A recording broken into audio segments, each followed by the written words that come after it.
let us get into the Montauk Project. First of all, I will leave this slide on, there's no problem. The Montauk Project was something which had a strange history and how it came about. First of all, there is a military base which has existed on Long Island. It was built sometime after 1900. The U.S. government literally kicked out the Montauk Indians, which is one of the ways it achieved the name, off of the extreme eastern tip. There was a reservation there which they had. They kicked them out on some pretext. They tore down the pyramids that were there. There were pyramids at that location. I don't know if there are any photos extant today of them. And then built a military base, which was Fort Hero, an army base, and 2 underwater submarine pens for underwater entrance of submarines.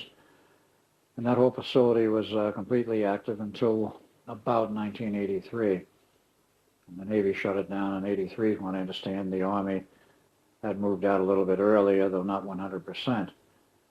This base existed through World War I, through World War II. And after World War II was over, and Brookhaven National Laboratory started its research programs, many of them, of course. One of the most interesting ones, of course, is what we have traced, and that was, of course, some of the German scientists coming to the U.S. after the end of the war. We've been working on mind control and also on time travel, and those projects went to Brookhaven. Nobody said much of anything. Nobody in Congress read the reports. See, it's a national laboratory, which means being tax supported, it must make monthly reports to somebody in the government, either the House or the Senate or both. And those reports were made. Nobody read them. And around 1967, somebody started to read them. In 67 into 68. And what they read was that they were working on mind control projects, and some of the senators took one look at this and says, mind control, they may use it on us. Cancel the project and kick those guys out of there. So they did.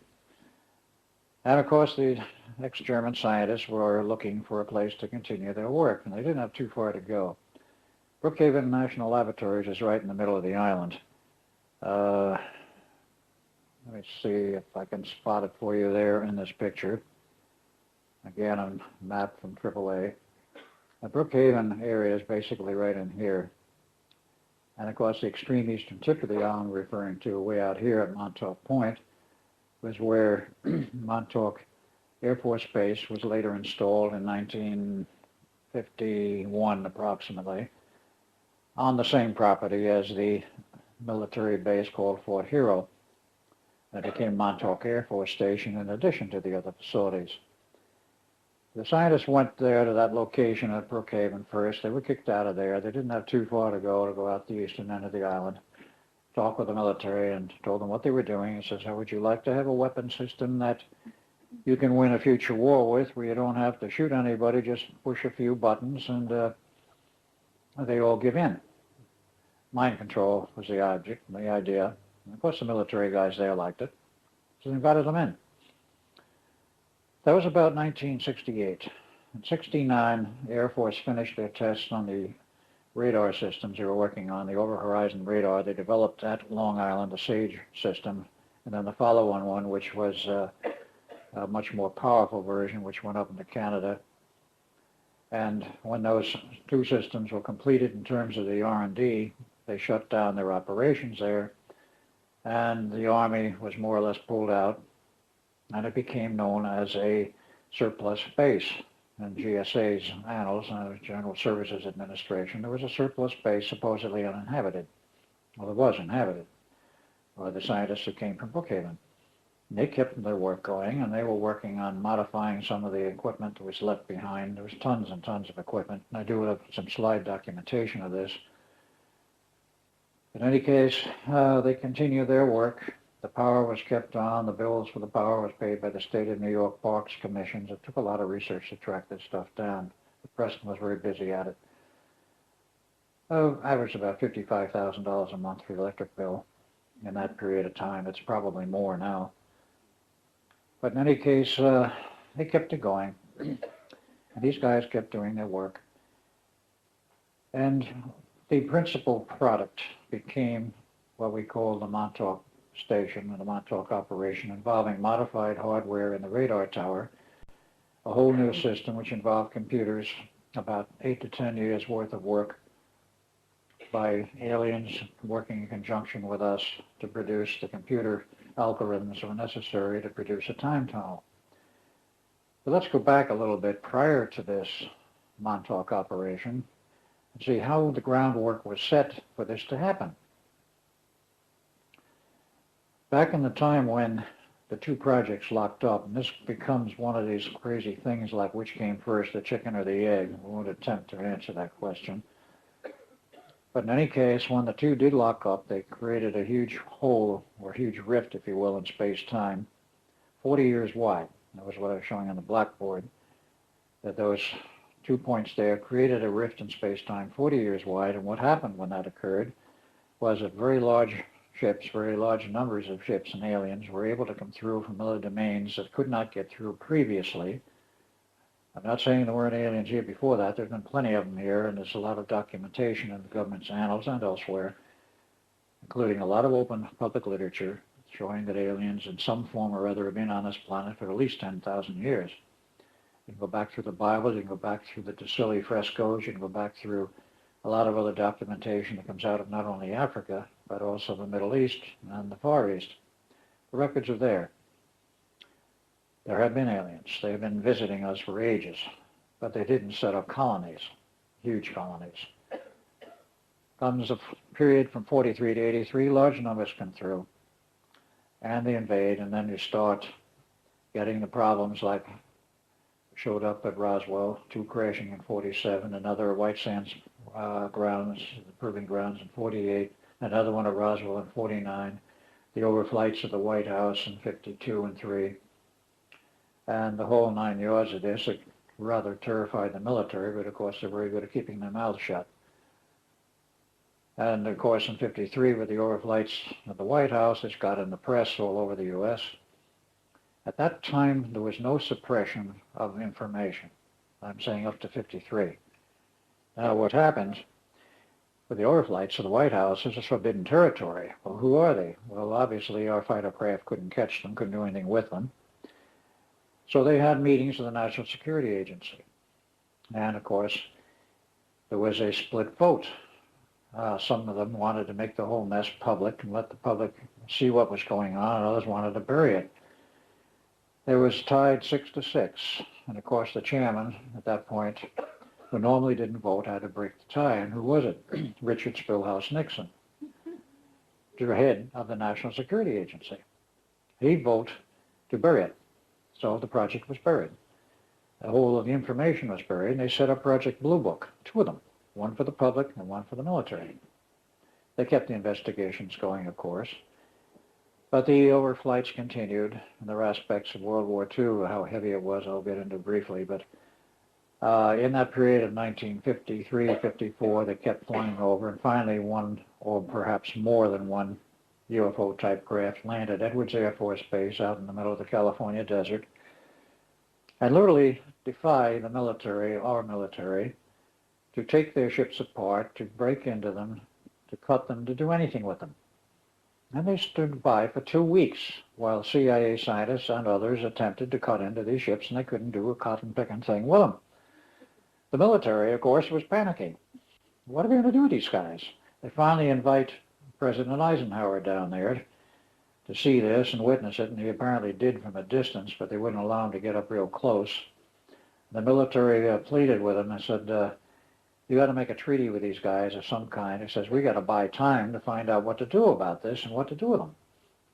So that became the point for the famous Greada Treaty. Eisenhower signed in 54. And there is some documentation outside of the normal military channels. It was in the hands of BSRA for years when Riley Crabb was alive running it.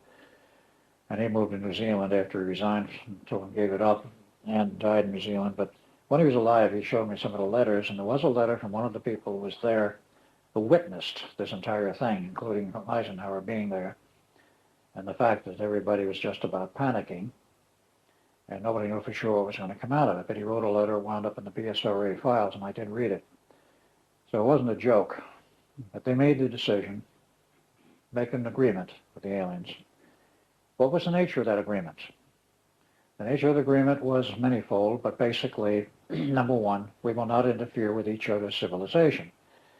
Number two, there will be technical assistance between both of us to each other, exchange of technical information. And three, since the aliens claimed that they were a dying race and needed to, quote, create a new body line, unquote, our government agreed to build an underground basis for them, provide them with biological and genetic research facilities, and generally help them with this problem. And of course, they also mentioned the fact, well, we have been abducting some humans for a medical examination. We're not doing anything to them, but we'll give you lists of those whom we continue to abduct. It's an ongoing process. They gave a few lists out, according to what I've heard, and then they stopped. Eventually, the military and the U.S. government, the secret operations in the government, found out that they'd made really a bad deal. The aliens were getting the better end of it. Make a long story short, or shorter, we should say, because the story is not over and it's still ongoing. We built a lot of bases starting in 1959 underground. Phil Schneider, a friend of mine, was part of the team of the geologists who helped build those underground bases, underground railroad systems, communications, eventually underground highway systems all over the U.S. and Canada. And in some of those underground bases moved some of the aliens to work on genetics and genetic biological operations. And I've heard some real horror stories from eyewitnesses. But the thing was ongoing. It couldn't be stopped. And it has resulted in the period of time from 54 till today with some amazing breakthroughs in technology and biology, possibly energy systems, time travel, and you name it, all kinds of strange things came out of this because of alien technology. Now, it was agreed, of course, we don't interfere with each other's civilization. One of the things that was involved here in that agreement was the fact that our new radar systems that the Air Force was using ran at about 435 megahertz, quite high power, directly interfered with the navigational systems of the alien ships. And it was causing them to crash. That's why two crashed in Roswell in 47, another White Sands in 48, another one at Roswell in 49, or Roswell area.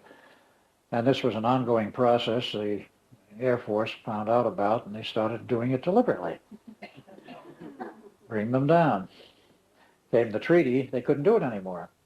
Not only that, but they had to change operational frequencies on these radar systems because of the fact they were interfering so heavily with the navigational systems of the aliens. I do not know all the technical aspects of this, but Preston Nichols got involved with some classified projects, including examining one of the more of the down ships in the navigational systems, and they were involved in a very peculiar system. They said the more advanced ones used vacuum tubes and multi-element design, so the operating frequency was about 435 megs, and the reason for that was the fact that the aliens communicated telepathically with the computer. And this is apparently a standard window frequency, now well defined by the government. So most of the radar systems were moved off of that frequency. Later on, when Montauk went fully operational, it was back around 425 to 435 megs. But it was highly focused energy, and it wasn't aimed at aliens. So they got away with it for a while until they changed the nature of the system. This was where it started. Montauk was a result of many aspects, and of course the agenda in designing the system involved technology from aliens as well as our own technology. As they said to us, and I was heavily involved in the Montauk Project for many years, they said, you can build the hardware. I said, that's no problem. He says, you don't know the theory. Quite literally, much of the theory in our textbooks is way off base. Part of it's deliberate disinformation, and part of it is just we don't know. It's a mix. In any case, we didn't know the whole story. They filled us in, so to speak, and we started building the Montauk Project. There's a group called the Leverons, which are from the Iran Confederation, which provided the techniques and the technology for computers and the computer data and the algorithms and all of that. And by 76, when we had a good operating system, it was faulty, but it worked.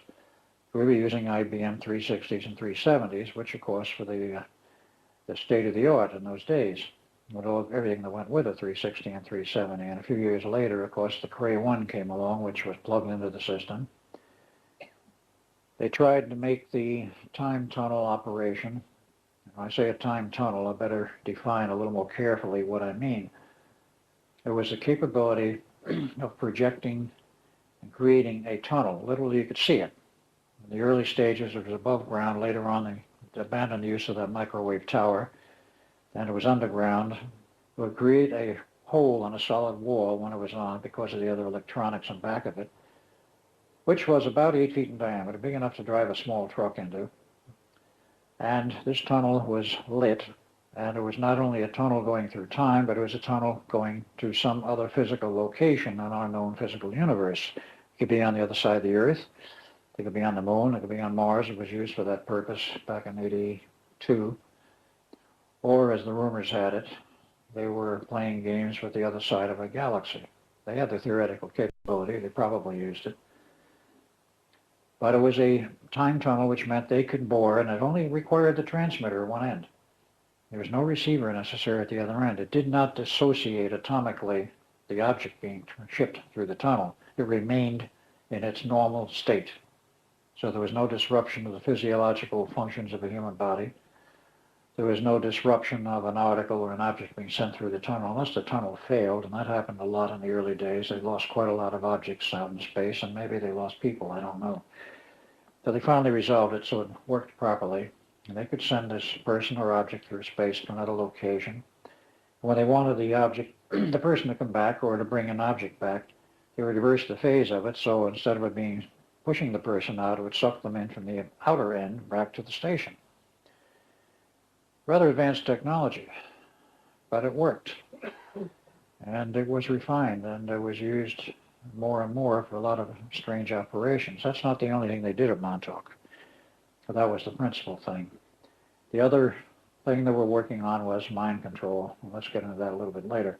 I want to show you some of the pictures here, because historically what happened to me was that after I grew up as Al Bielek, I was very interested in UFOs, and eventually tripped across the trail of Preston Nichols.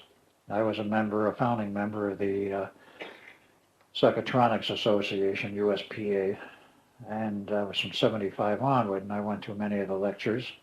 In it was 73, I ran into Preston Nichols at one of them. In 75, we all showed up, Preston, myself, and his new lab assistant, Duncan Cameron, who at that point I didn't know from Adam, at the Dayton, Ohio conference. And it was because of that meeting there and talking with Duncan and realizing he had some connection with me, and he realized it also, but we didn't know what at that point.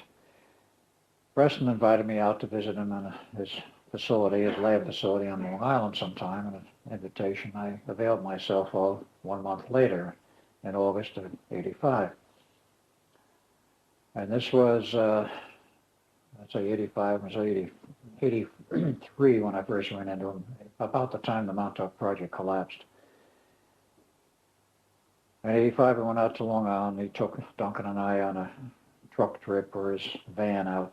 He says, I know you people, you guys have never been out here to Montauk before. Ho, ho, ho. It was the biggest joke of the year. We didn't know it. Nor did he. Took us out there, and we were very badly disturbed by what we saw and what we felt. And that trip was documented later again in May of 1986 on another trip which involved 3 people from Phoenix, Arizona, sponsored by Senator Barry Goldwater, who got wind of this thing and had heard nothing about it, could find nothing whatever in the government records of any funding for such a huge project, because I went back in '85 and I happened to run into some people at ASU. One of them was the nephew of Senator Barry Goldwater. I didn't know at that time that he was a nephew. And I mentioned they wanted to have me working with him on some Tesla projects, and I mentioned this monster project in Long Island. He got interested. And obviously he talked to his uncle. And his uncle got interested. They could find no financial records anywhere in the government, any oversight committees or anything else, showing money being funneled to a huge project on eastern Long Island. They got a little upset about this. There's no records. How the hell are they paying for it? It took us a long time to find out how. It didn't come out of government money. Not 1 cent of government money went into that project. Government personnel was stationed out there, TDY, temporary duty, and paid elsewhere. From the station director to a lot of the other personnel, military, and friend Lenny, who was the nephew, had a lot of contacts. I knew Bill Casey personally. I never found out why. Bill Casey was a director at the CIA for a number of years. And he asked him, "You ever hear of a project out in eastern Long Island?" He said, "Oh, yes." I said, "What can you tell me about it?" He says, "Nothing." He knew all about it. The intelligence community knew about it, but no one in Congress or the Senate knew about it. It's a long story that follows after that. Eventually it was established who funded it and who ran it. But I went back in May of '86 for another visit, along with Lenny and 2 of his friends from Phoenix, whom I knew, and came the documentation. So let's get into some of the documentation and what we saw and what we found. And then we go a little further after that. Can we have some of the lights down so we can see the slides a little better? Good. This map of Long Island, as I pointed out, Brookhaven National Laboratory is in here. Down in this section is Islip and Babylon. In the area here of East Islip is where Preston lives. The Babylon area is here, and as you go out here to a little island which doesn't show in this picture called Captree Island, that's where Duncan lives currently still. And of course there's a highway here going back into New York. But the rest of this Fire Island strip is inhabited partially, but there are no highways. But you can take the freeways on out and go past the section where Brookhaven is and go out to the eastern end of the island. Not the North Fork, but the South Fork, and eventually you get to a little town called Montauk, and then you'll get to Montauk Point. Well, we took that trip that time. The next slide, I mean to show you a little more about this. In the old maps, they showed Montauk Air Force Station as still being there, but inactive. And the main highway is the Montauk Highway 27. There is the Montauk Town. There's an Indian reservation that's still there. And you take it on out, and you wind up at the State Park, where there's a very large lighthouse commissioned by George Washington. And the park, if you know where to get into it. And we did. Next. In that trip, we documented everything I did and other people did.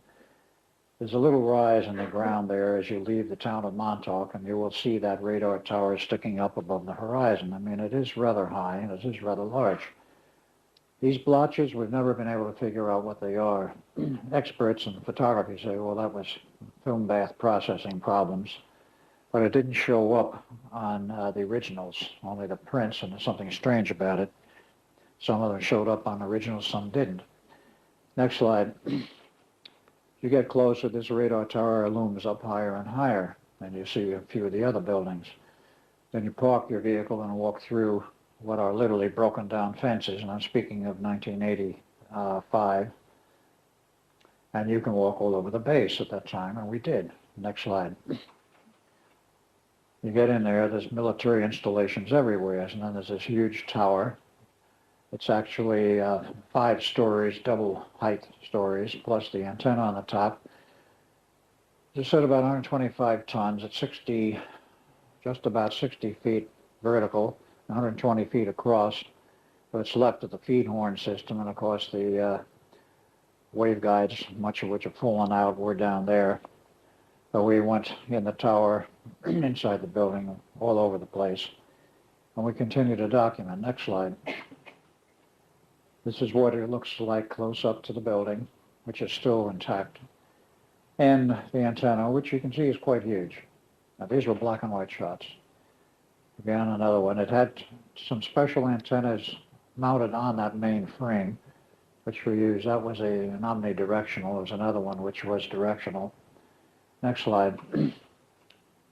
And again, some of the details of the feed horns. This was large size feed horns, because they were pumping literally hundreds of megawatts in there of RF. There again was one of the antennas. This was the directional one, I think, and they had a rotating base that's still being used for certain things. And the cables show for that. Next slide. There's a close-up of the directional one. That's still up there. Next slide. From the tower, which we went into and climbed up the stairs, the elevator shaft didn't work anymore. There was a huge elevator there, but it was power shut off, nothing was blocked. As we found out, there was a concrete plug at the ground level floor to keep the elevator from going on down to the underground. As research showed, there were, at that point, 6 levels of underground, and that was expanded between 83 collapse and 87 into another 2 levels underground, or 8 levels underground. But from the tower, you got a beautiful view of the entire base and all of the buildings. Next slide. And there were some other radar systems which had been stripped. These were the platforms where they were, and you can see the remains of some of the connecting cables and cable lines. And there were barracks and roadways. As you can see, some of the roadways. Next slide. More of the buildings, and there was another radar tower there. There's apparently a water cistern here. The roads wound all over the place, many barracks. They were still intact but not used. Next slide. More of the same. Next. The interior to the building, we found in the radar tower some very, very heavy hardware, which was obviously too heavy to move out because the scavengers, if you will, the local people who like to steal, borrow surplus electronic equipment, which has been abandoned, and literally it was abandoned. This little modulation transformer, now that was the 3-phase input transformer, weighed probably 600 to 800 pounds. And that was one of the pieces of equipment we saw. And on the next slide, you can see here one of the modulation transformers, which was operating at quite high voltage because it drove ampletrons where the plate voltage was over 20,000. This was one of the ampletrons. There were 2 up in the radar tower built by Raytheon. Each one of those assemblies where you had magnetic coils in here, liquid cooling, all of the cooling controls. You had an RF feed and you had a waveguide output up here, which is no longer there. Each one of those things cost over $1 million. We found out from later records that the Air Force or whomever, and we believe now it was ITT, ordered the purchase of 4,000 of those things at $1 million apiece. That was for more than one location. There were 26 locations. All of the SAGE radar systems in the U.S. were converted to be operational. Eventually, many of them were shut down. This was the other one. There were 2 up there. And had part of the coil system off of it so you can get a better view of it. There was one, which is not on a slide, showing the raw amplitron tube, which if it failed, Raytheon would take it back if it hadn't been cracked or broken and give a credit for a used burnout tube of $100,000. That's how valuable those things were. This is the traffic circle we found in there, and this is the one I had to stand in when I went shipped back there in 47 to go to 83 and get my brains removed, so to speak, and the body size reduced to that of an infant so they could plug me into the Bielek family and make me Al Bielek, something which I knew nothing about for many, many years. This was one of the smashed buildings we found around there, and this is reminiscent of what happened in 83. So this whole project was operational through 83, and in the day of, actually 2 or 3 days before 12 August 83, I was working there and I was told to go take a hike, take a vacation, and Duncan was put in confinement somewheres because in the early morning hours of 12 August 83, Duncan arrived as the original Duncan and I arrived as Ed Cameron, and they couldn't have us meeting ourselves, so I was off base and Duncan was locked up, so to speak, in another part of the base. Leave it, back up one. Thank you.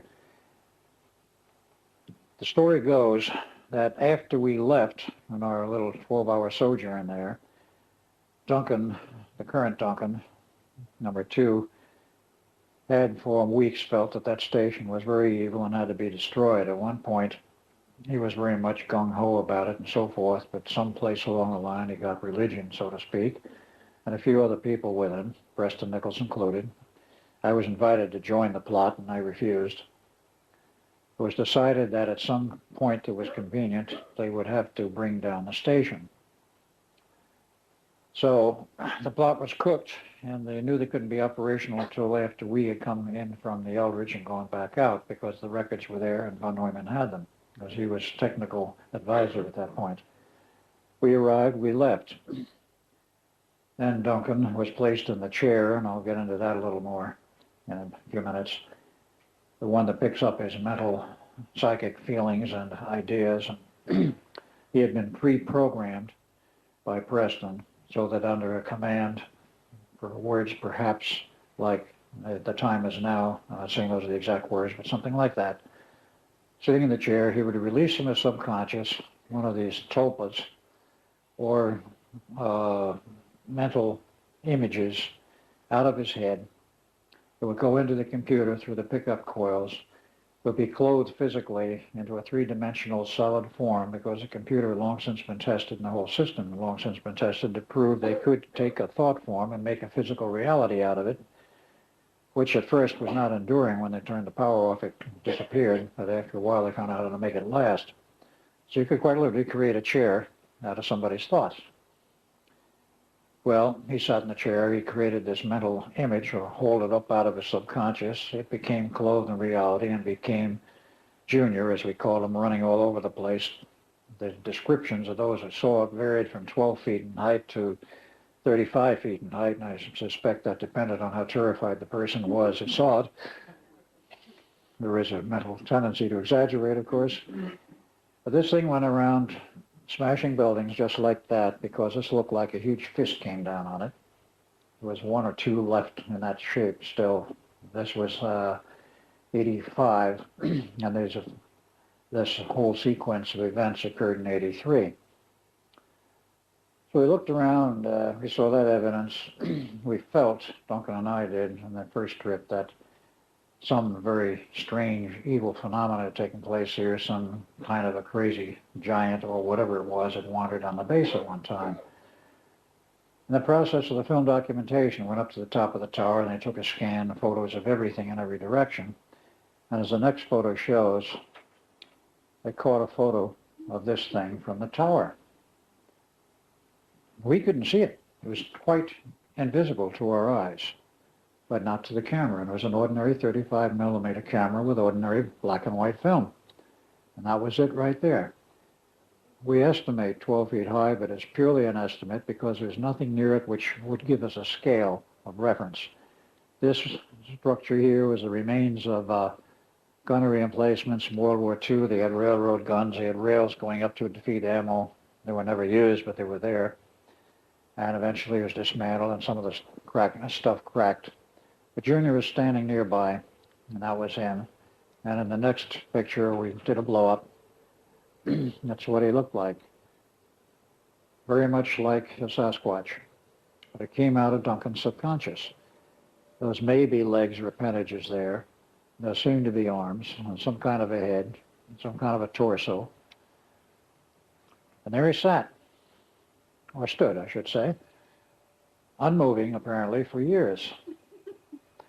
So we went back in '93 for another filming operation, and Preston swore that this thing was moving. Well, since Montauk went back online full power from '93 onward, it was on partially from '87 on. After that night, what happened, this thing went around smashing buildings and tried to get in the radar tower and couldn't. It was much too strong for it, but it threw a few people into the tower and killed a few bodies. The word went from Jack Pruitt to Preston. At least that's the best story I can come up with as to the evidence.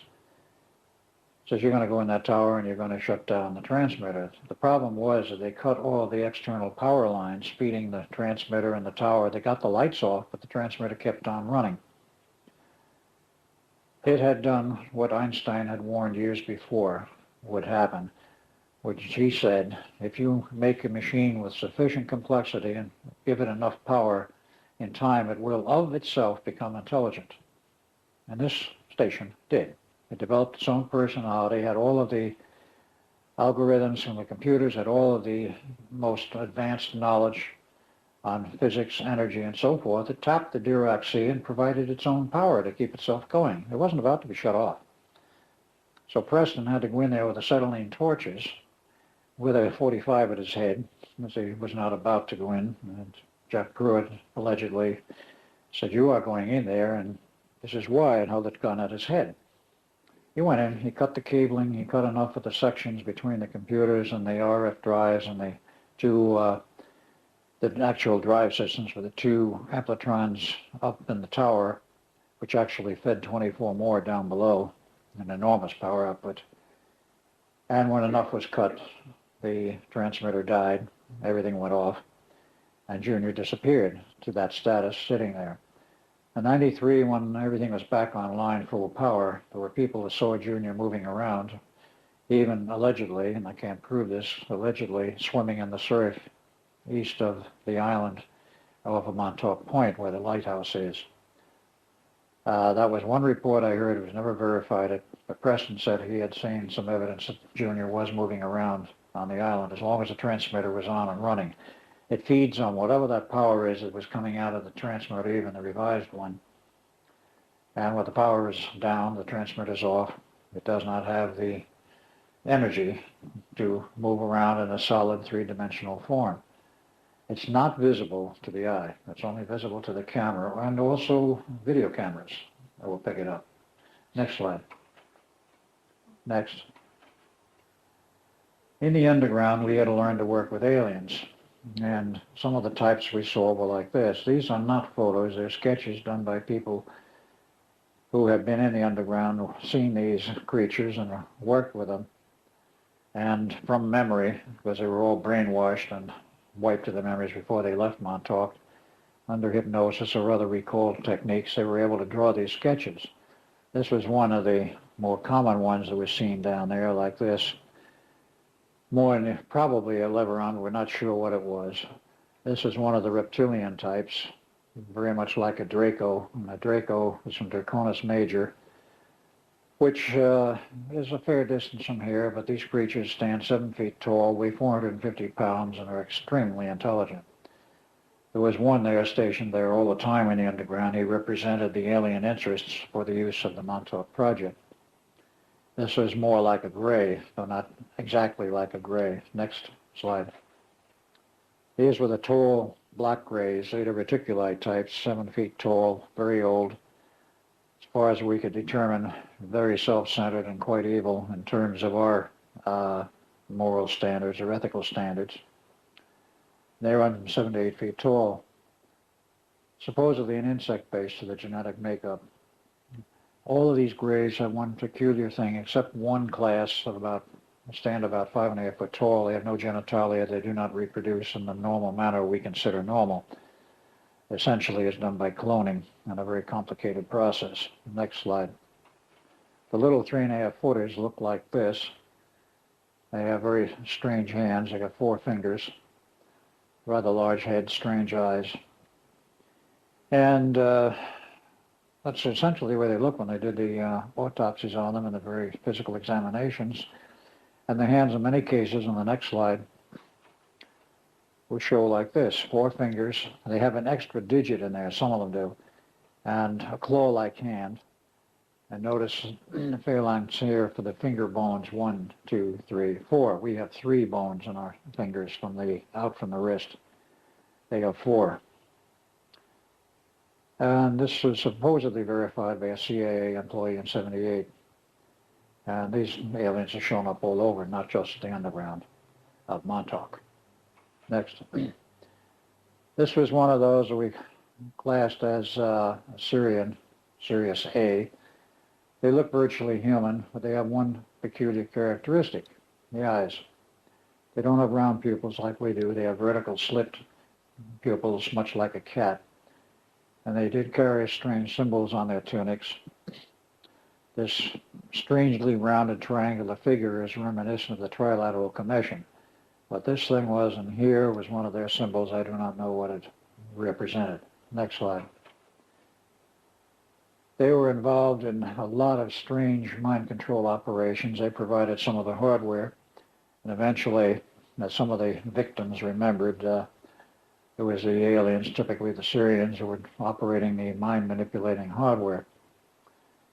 And of course, I might add, the basic people running this on the human level were the former German scientists who came over from Germany, and they had a lot of ideas of their own on mind control. Next slide. One of the experimental chairs was built like that, which had later evolved into the Montauk chair, which we have no pictures of, which was used by Preston and others. This was in the subsequent investigations. We found various strange signs. This one here, Camp Hero, section of Montauk, Cape Point State Park, etc., etc. There was a section donated to the town of Montauk for the fishermen. There was a special gate you could go in, drive in with your truck, and if you had the right license and the right paraphernalia, and they would park on the top of this bluff. The next slide. That's not the bluff, that's the Coast Guard antenna system we found there in the trip back in '93, looking for evidence of the resurrection of the project. That had nothing to do with the project, but was new. Next slide. Supposedly 30 watts out, but we found cables were much too heavy for the 30 watt supposed power limitation. Next slide. All automated, but this was a antenna matching box. Next slide. And the station, which itself was totally automatic. There were no personnel. We found a lot of evidence. New telephone boxes on the ground. They weren't rusty, they weren't old. And on the telephone poles, new phone poles, new switch boxes or cable boxes. Next. New power line transformers, approximately 50 megawatts each. Old and new cable runs mixed together. That's Preston Nichols picking it up to show one of the new cable runs. And of course, the tower as it still appears in color instead of black and white. Next. I don't know what happened in that one. This is a tower close up. Somebody pirated the very large motors are up in the top. There were four 7.5 motors, 7.5 horsepower motors to drive that antenna pedestal. They removed them, threw the shrouds on the ground. They hit the air conditioning system on the way down and dismantled it almost. And the shrouds were found on the ground, but no motors. Next slide. These were additional pictures we took in January 15th of 91. No, 93, I'm sorry. Up there, that's where the motor used to be, and the part of the gearbox assembly in the back to drive the pedestal and the entire antenna assembly. Next slide. That particular day was cold. That was Duncan standing there half covered. This was one of the guys doing a video documentary which never got finished. Preston fortunately took his own camera along and saved the day by recording it himself. Cold and wintry, that's Preston here in the middle. And we took more pictures of the antenna. We were looking for evidence of its use. We found it, new cabling going up to a special antenna on the top. So it was obviously back in use in some mode. Next slide. That antenna was still there, apparently being used, the directional with a motor rotator. They had to have an E-field established in order to do any of the other manipulations, whether they're underground or not. But here again, photos from the tower taken in '93. There is, of course, the Montauk Lighthouse, which didn't show in the other pictures, the earlier ones. The roads are still there, the buildings are still there. Since that date, they've removed the powerhouse. And again, some of the old buildings. And if you look carefully, you'll find Junior right there, again in '93. Preston has him on video now. Some more of the views of the base from the fence where we break in. One of the problems was somebody got smart and they decided to put a 1/4-inch steel plate door on there with double padlocks, which we could not readily get through or cut. So as the next slide shows, somebody before we arrived in January of '93 conveniently blew a hole through the concrete blocks, quite large enough to walk through, even Preston could. As the next slide shows, there's Peter Belts, who was doing the videos that never got finished on the inside. Next slide. We were looking for more evidence of resurrection of the project, and we found it. This was the old powerhouse, transport point for power and all the transformer farm, if you will, outside the tower.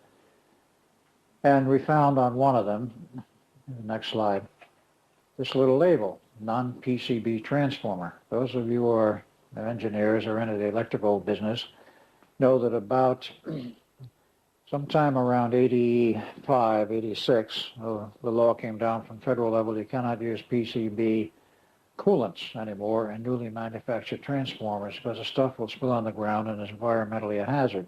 So they use a different oil. And this is the label. That's a new transformer. What was doing there, we don't know. This is the old powerhouse. It's now gone, but I've documented this thing. Huge diesel generators to drive each one of these generators. The next slide gives you a little better view. It's a huge operation. They used to use all the power from that station. Put out about 2.5 to 5 megawatts per generator. And this is the same traffic circle a few years later, overgrown with weeds, and of course in the summer. This is the bluff where the fishermen fished. Now, I don't know how they're going to do any fishing from up here in the bluff.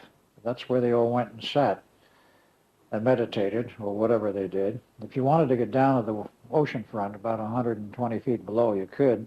There were pathways to walk down, as this shows right here. There is a pathway. But we never saw any down there.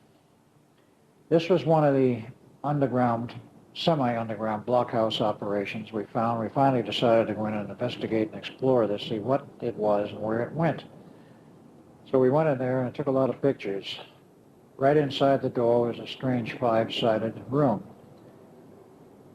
Now this involves memories of people who we can't name now. One of them has written a book on his whole business of his past. The guy who ran the Montauk Boys program used to quite literally, the Montauk Boys were brought in as recruits. Many of them wouldn't want to go through the program. They were physically beaten into submission. And some of them didn't live through the beating. But that was where it was done. And in the next slide, there was once a row of bleachers over here where they sat some of the boys to watch so they get the idea this is what happens to them if they don't go along with the program. There's a vague remains left to the bleachers. Next. Another one of the same. There was a long hallway we went through, and this was in winter, and it was warm, around 52 degrees. We could feel heat coming up through the floor, indicating somebody was still using the underground. But it was pretty much of a mess up here, and as we went through, we saw a lot of wreckage. Next slide. Next slide. This was one of the interrogation rooms with rather rusty furniture. Next slide. I guess one didn't drop down. All right. This was one of the rooms where there must have been a rather bad fire. Why? We don't know. What it was used for, we don't know, but this is part of the documentation in that underground, semi-underground building. Next slide. And that was one of the side rooms. We didn't really find anything in there. This is Helga Morrow, who's a well-known psychic from Tucson, Arizona, came along on this particular trip because she was convinced that her father, Dr. Kurtwas from Germany, PhD in math and physics, was part of the project, and we did find evidence that he had been. But she went along on this trip, and we went to the back end of this hall, and this is what we found. This barbed wire enclosure where the door could be locked. And as we went in the room, we saw these pallets. I had been in there once before, but this time she, I, Duncan, and Preston went in there, and we could pick up the vibes, and she got it very strongly. This is where many of the Montauk Boys have been beaten, were laid out naked on those slabs, and some of them died that way. The vibes from that were very evident. She felt it. Duncan felt it. In fact, that was one of the first times Duncan ever broke down and cried. It's on the video, but it's not on the photos. Down to the end, we don't know what else was down there, but it was essentially more of the same type of enclosures. Preston and Helga walked down there. They didn't find anything. There's a blank wall. And this was Duncan about 2 minutes before he broke out in tears. You could tell he was being hit hard emotionally. He suddenly realized, because he was one of the principal programmers for the Montauk Boys, his involvement in what had happened. And this is the Montauk Lighthouse, built by commissioned by George Washington, is still there. It's on solid rock. The Air Force likes to say, or did like to say, that this whole area out there is sand. There couldn't be any underground base. There was another one of the obfuscation operations they engaged in. I think you all have heard of the wooden dummies that were dropped from the airplanes in 1954, which is what was found on the ground for the Roswell incident. Well, the Air Force can come up with some real stories. We found lots of rock, solid rock. We found remnants of some of the old gun turrets, which was one of them here. And it had a feed system of some kind, which is long since lost. Next slide.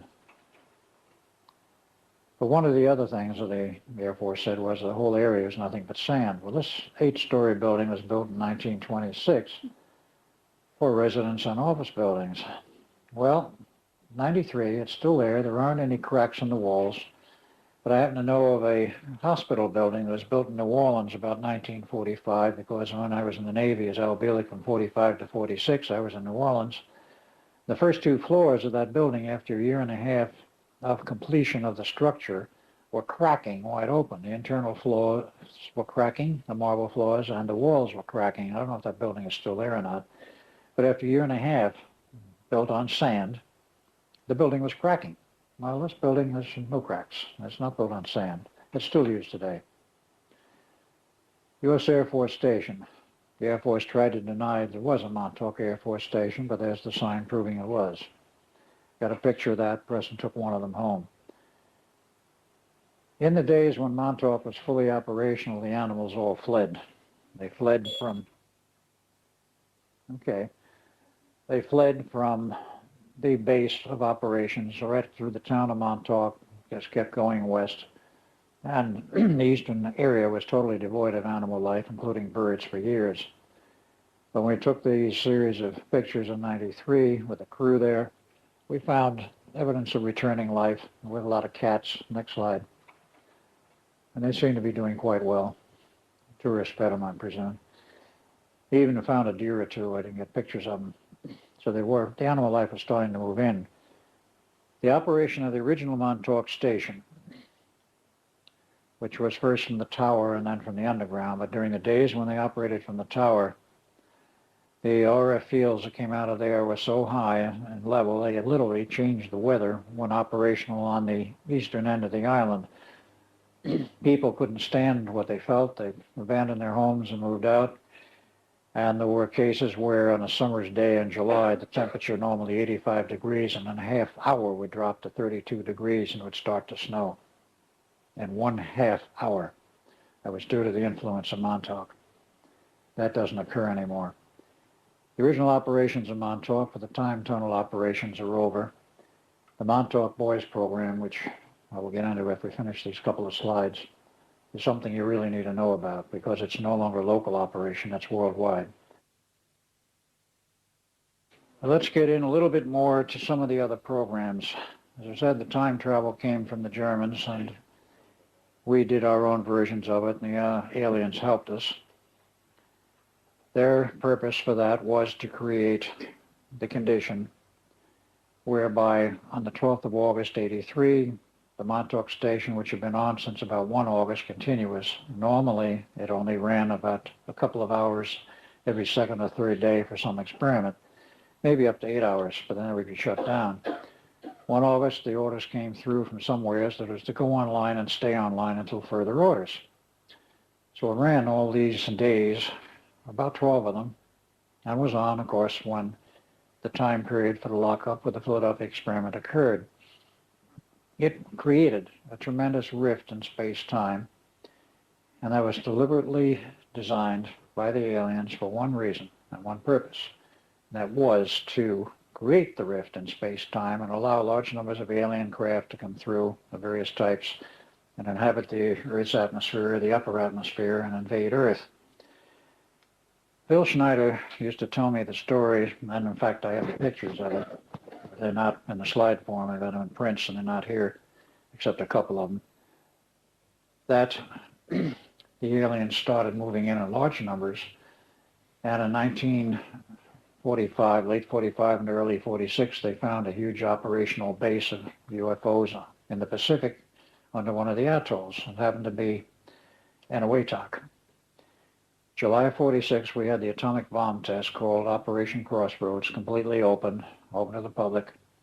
There were some civilian observers, and it was well covered in the news media, in which we were going to set off a series of atomic bombs above water level and at water level and maybe one under water level to see what the effect would be on Navy ships, both American and captured German ships. We conducted these tests. There was 4 total. If I remember correctly, the public media at the time only mentioned 2. But the special photographs they made, and they had some very good cameras and some very good photographs, at the time of the neutron flash of the first one of these atomic explosions, you could see, thank you, you could see, something's going on here, devices leaving the ocean floor, which you could clearly see in the original photos were UFOs. They were all airbrushed out for the public releases. It was estimated by the intelligence community at that time that there were some 500,000 UFOs in a very large underwater base. And that was what they attempted to destroy and did destroy. The Japanese had problems with aliens invading their terrain. And according to Phil Schneider, who got this information, his father, Oscar Schneider, at the time of the dropping of the first atomic bomb, of course, it's historically, the one on Hiroshima is historically known. Of course, the Japanese military didn't believe it. They didn't believe that one bomb could do so much damage. Hirohito, who was then the emperor, was quite aware of what was going on. And the next target, which was publicly announced by our leaflets, was going to be Nagasaki. And that, of course, we would keep dropping bombs on the Japanese cities till they surrendered. He knew it was coming. He allowed, according to the information that was given to me, the Americans to go ahead and drop their bomb on Nagasaki, because Nagasaki was in the process of being taken over by aliens, totally taking it out of the hands of the Japanese government. So he sacrificed the city in order to get rid of the aliens. And then he told his military people, you will surrender now. And they did. The rest is history, except for a few other things. The Montauk Boys program, which of course had no connection with this Japanese operation, is a continuation of the research done by German scientists, and also, I might add, Dr. Wilhelm Reich, who came from Europe in the 40s, about 43, came to the United States, set up his operation at Rangeley, Maine, about 46, 47, and then signed a contract with the new CIA to do research for them on mind control, mind manipulation, primarily according to their version, that is the CIA version of the contract, that they were interested in finding ways of, quote, deprogramming people, unquote, and also developing enhanced psychic abilities. Well, Wilhelm Reich bought it, started his research, went through about 2.5 years of it. It was a 5-year contract with the notebooks, which were turned over to NSA, and then suddenly realized somehow that he hadn't been told the whole story. What they really wanted was mind control techniques, and they wanted him to find out how you can do it. He did find out the most basic elements of what makes the human mind function in terms of the conscious mind level and the subconscious mind level. Most of your memories are buried in the subconscious. The, shall we say, subconscious command functions, which control most people in one way or another, regardless of how you got this information buried in your subconscious, are there. How do you access it? That's what he found out. He found that at the point of orgasm, the conscious mind locks up with the subconscious mind for a brief period, and you can transfer information either way. The trick was to sustain that point before the actual orgasm so that the conscious and subconscious minds could be linked for a controlled period of time in order to put instructions in through the conscious mind and the subconscious, either adding a programming function or taking one out or whatever they wanted to do. He found out how to do it, and the trick of how to sustain that condition was, of course, the later research after he left the program. The history states that he was charged in court with violation of something or other. He was supposed to make a court appearance in 1953, 54, actually 54. He refused to show up, says you can't legislate science. The judge let him get away with it at that point. Then in 1956, he was hauled up on charges again. And of course, the charges were concealed in terms of what was really going on. The Greada Treaty was signed in 54. In 56, he was down in Tucson using one of his modified cloudbusters to shoot down UFOs. That was an absolute no-no. And he didn't know it, but he got arrested. And in the court hearing, which I read in the notes, the judge was leaning over backwards to try and find some excuse to not send him to prison, because he said, if I go to prison, I'll probably die there. I got a heart condition. I need regular medication, et cetera, et cetera. The judge kept asking him, well, what have you been doing? He says, I can't tell you. It's classified. Oh, who have you been working with? He says, well, finally he admitted he was working with the Air Force. And so what's the project? I simply can't tell you. And he never gave the judge any more information, so he went to prison, and he died in prison. Come up to the 70s, and Preston Nichols, digging around in these various swap meets. He didn't tell me the exact year it happened, but digging around these swap meets, kept turning up some of Reich's old equipment, the orgone energy accumulators and this sort of thing, at the swap meets in New Hampshire, in Connecticut, and particularly in New Hampshire. And on one occasion, he asked one of the people who was selling this stuff, he says, where'd you get it? He says, well, he said, I've gotten it from one of the old Wilhelm Reich homes. He has several homes in the New England area. He says, if you go up to this particular location and ask for the caretaker, he'll probably show you some more. He said, there's quite a lot of stuff left in that house. And Preston got very interested. He went up to the house and saw the caretaker and showed him around and what equipment was still around. And then casually, the caretaker mentioned, well, there's notebooks. Preston says, notebooks? I want to see those. He looked at them. They were in Wilhelm Reich's handwriting. It was a whole series of notebooks from about 1950, late 50 into 52, outlining and detailing some of his experiments. And he says, how much do you want for them? He says, make an offer. So Preston made an offer and bought them, took them home. He realized he had something very hot in terms of the information, but he wasn't at that point sure what it was. A month goes by and he gets a call from NSA, National Security Agency. We understand you have some of Wilhelm Reich's notebooks. He says, yes, I bought them legally and they're mine. He says, well, we want them. You can't have them. He says, well, we'll have to tell you the rest of the story. He says, Wilhelm Reich, of course, was on contract for 5 years, and about halfway through, the notebooks he wrote no longer contained accurate information, and they were falsified. He says, we have reason to believe you have the true notebooks. Preston says, okay, so what? He says, well, we need them. Well, they argued back and forth, and the deal was struck. And the deal was basically that the NSA would provide him with copies of the first half of the notebooks he did not have, as long as Preston would supply NSA with the second half copies of the notebooks, so they would both have complete sets. And of course, part of the agreement was that under no circumstances was he ever to show those notebooks to anyone else for the rest of his life. And he's never shown them to anyone else, so far as I know. But he's quoted extensively from them to me. And with that, he had Wilhelm Reich secrets for manipulating people's minds and programming, which is what the CIA wanted. And that information was basically used in the Montauk Boys program at a later date.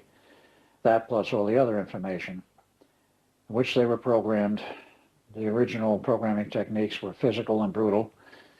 Later on, it turned into an electronic system where they could do it electronically by putting electrodes on your head and your body at various points and sex organs, and they could induce the proper state and then by computer feed in the information they wanted to program this kid. And they always chose them around puberty, and which meant anywhere from the age of 12 to 16, sometimes as high as 17, though they usually never went that high. They would pull these kids in first off of Long Island, then it was off the streets of New York, and then eventually, because of the Montauk operation, they could pick them from anywheres. And they took them from the West Coast and various cities. They looked for derelict kids and street kids who had no links or no parents they could trace and didn't care whether they could or not, but the parent, they could run away. They were strictly runaways and living off the streets. They would pull them in, they would program them, and then send them back to where they were. Early on, I was asked if I would run the program, and I said, I don't know, let's see what it's all about. When I saw what it was all about, I said, there ain't no way, no how I'm going to have any part with that program. About 1980, in the phase I mentioned where this guy was beating them into submission, I got the idea there was a much better way to do this, and I went up the ranks and finally all the way up to almost the top administrative levels, which were outside of Montauk. Saw a certain person there and told him my proposal to do all of this electronically, and instead of beating them into submission, put a carrot in front of their nose, offer them something to entice them to be part of the program. Most of them were kids with no money, no homes, no nothing. Offer them, if they will go through the program and complete it, a bank account, money to live decently, money to go to school with, get an education. They would be encouraged to get an education to whatever level they wanted, including PhD if they thought they could do it. Eventually, of course, they become part of society and work for a living, at which point there was no more feeding of their bank account. They would never remember, of course, after leaving the program, they'd been part of it. It would be totally erased. But the inbuilt program was buried in the subconscious, which could be triggered by a phone call, by a radio transmitted message, because Preston proved it could be done that way. The human brain is a receptor of scalar energy, and transmitters, the tube type, will emit scalar energy signals. And he proved it one day, some years ago. Set up a little transmitter on the island, about 250 watts, fed with a tape recorder, repeating this message over and over. If you hear this message, call such and such phone number. The phone number happened to be that of a friend of his, where they put an answering machine. In 3 days, they got over 600 phone calls from Connecticut, or actually from Maine, on down to Florida. It turned out there was only about 200 actual persons involved. There were some repeats. But then, of course, the transmitter was seized by parties unknown. But he proved his point. You could contact these people who had been previously programmed by a radio transmission. They hear it in their head. No radio receiver. The human brain will pick up these scalar energies as long as your brain is functioning in a normal manner. So he proved the point. This is one of the ways to contact the Montauk Boys. Well, they cranked them out, and they cranked them out, and then the program was moved out of Montauk. And at that point, we pretty well lost it as to what was going on and where it was going. We knew it was going on somewhere as yet. Son Morgan, whom I mentioned, number 2 son, was living last January in a 6-bedroom house in Sag Harbor, which is past Amagansett, Sag Harbor, Long Island, which is fairly close to Montauk. And he was in the process of being deprogrammed by Preston. And in the process of doing this, I found out he was without question a Montauk boy. They started to get rid of some of the programs. And he remembered a connection with an underground base, which was under Sag Harbor, and part of it was right under the house he was living in and I was staying in, etc. Preston, at that point, was a member of the Air Force intelligence community, and still is. He was reinducted back into the Air Force about 1.5 years ago. He gets in contact with his superiors and tells them about this. They get interested. The next thing you know, the Air Force raids this base underground, pulls out the records, and some of the personnel running it had very strange gray uniforms with no name badges, some rank bars, and some strange red twill type of markings on the shoulders. And the records. 30,000 Montauk Boys have been processed through that one base alone. They had full dossiers, histories of each individual, and photographs. But what got very interesting was what else they found in the office. These guys they captured, they knew nothing. The higher level authorities, apparently running the thing from another level, were not there or escaped, as the case may be. They found some interesting artifacts. Pen and pencil sets were marked on them, a cross, typically in gold, and on top of it a red rose. The Order of the Rosy Cross, you know who that is? Rosicrucian Order. They found connections to the Palatine monks. They found connections to the Knights of Malta. And as he told me on the phone, I wouldn't tell me the whole story till I got there in person. He said, this thing is a cult-like operation. We don't know who's running it, but somebody is, and hiding behind various religious orders. And has apparently been ongoing for some time. And the Air Force raided that base and closed it down. There were severe repercussions to Preston over this. I won't go into the details, but he survived it. They've since raided 30 to 40 more bases. They found out there were 6 on Long Island. That was number 1 they knocked out, or left 5 operational. We don't know how many in the U.S. totally, but what has come up in the way of figures of processed, programmed, and ready to go, if you will, Montauk Boys. And it's not merely Montauk Boys. There's a Montauk Girls program also, but they seem to be a very small number, at least so far as we can determine. The military estimates there's at least, and this is a conservative estimate, at least 5 million programmed Montauk Boys in the United States alone. And the evidence showed from those records, from that one base alone, not only was my now dead roommate Peter L. Sokol on that list with his photograph, but all kinds of people, including a recruit brought in from Australia to Montauk. I don't know who it was. What do these kids do when they've got their buttons pushed and are in operating mode? When I ran the latter part of that program, I could never find out what they were supposed to be used for. I did find out that the target dates for their use was 95, 96, 97. Look in the news here, and of course, you may or may not read U.S. newspapers or hear much about what goes on in the U.S., but there's a lot of massacres, mass murders. The one very famous guy recently who took out the Italian clothing designer in Miami, he got an awful lot of press coverage. I took one look at that photo, and it says, Montauk Boy. The guys who knew him, that he lived with before this massacre started, said he was a quiet, gentle guy. They could never believe that he was capable of this sort of thing. A string of murders across the country, then take out this Italian designer. It was determined that this guy was homosexual, and the Italian designer was homosexual, and a number of his friends admitted to it that he lived with. That's not the point.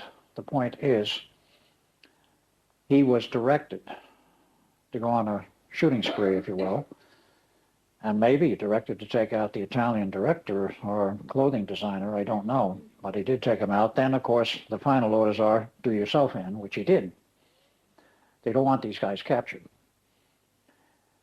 Many massacres like that. You had one over here recently. I don't know whether it's a case like that or not. Yeah, it's still being kicked around. But there's been many of these in the U.S. There have been massacres. There have been shootings in schoolyards by people that come up to the schoolyard fence, take out a rifle or a shotgun and go bang, bang, bang, bang. No excuse, no reason. They don't know these people. They do it in restaurants, cafeterias. This is all Montauk Boy programming. And these kids are no longer kids, because if they were processed in the period up to, let's say, through 83, is 14 years older. If, say, they were 12 then, they're now 26. And this programming has not stopped. I mentioned this to Phil Schneider, my late friend, one time about the Montauk Boys program. He sort of screwed up his face a little. He said, this smacks of pedophilia to me. I says, it is possible you could call it that. But he went on his own investigation. He lived in Portland, Oregon. He went to the local police department, told them what he knew about it. He says, what do you know about this program? The police told him, it would be best you not stick your nose in affairs that do not concern you. He got incensed. He went to the FBI, the local FBI in Portland, Oregon. He asked them about it. He got a senior member in the office, been there over 20 years. He says, yo, we know all about it. He said, you know all about it? What are you doing about it? He says, nothing. He says, why not? He says, we can't. Our hands are tied.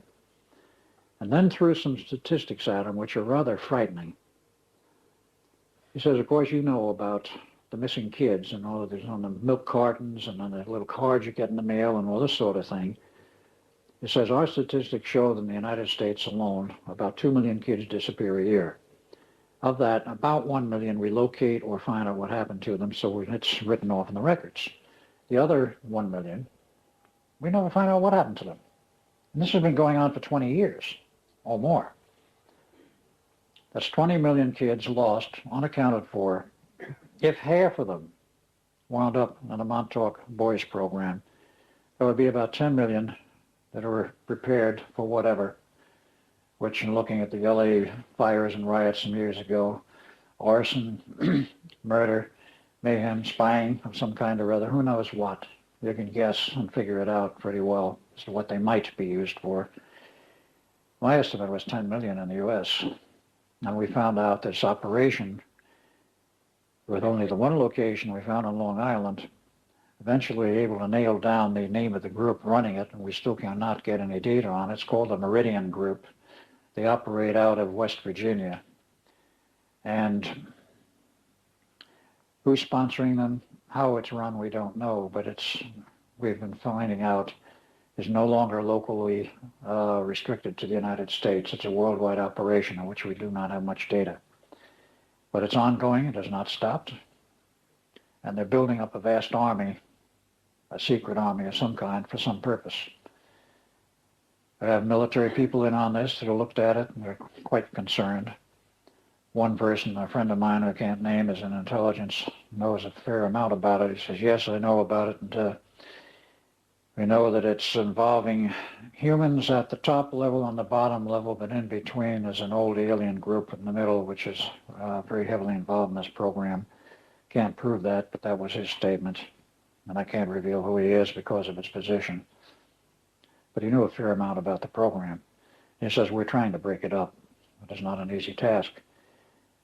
Montauk girls are programmed to do essentially the same things, except the girls can be programmed for sexual seduction and what have you, much more than the boys, because while the early Montauk Boys program, about 70% were programmed homosexual, they found out that doesn't work very well. Psychically, if the two guys get together as homosexuals and do their thing, they very much force the raising of the Kundalini energy, and if you get enough Kundalini energy flowing, you deprogram yourself. So they wound up that the kids were deprogramming themselves. They didn't want that. So now they're almost all programmed heteros, regardless of what their natural inclinations would be, and we get together, the world just locks in the program. It doesn't release it. We don't know the whole story or what they want to use them for, but we've been seeing some evidence. On my last trip on Long Island indicated that the Montauk Boys were being activated on Long Island. Now you might ask, as a layman or a laywoman, how do you spot one? How do you know that somebody is a Montauk Boy? It's a generic term because they're programmed all over. The programming techniques are the same. The, shall I say, the signature which is left on an individual is distinct if you know how to read it for each location.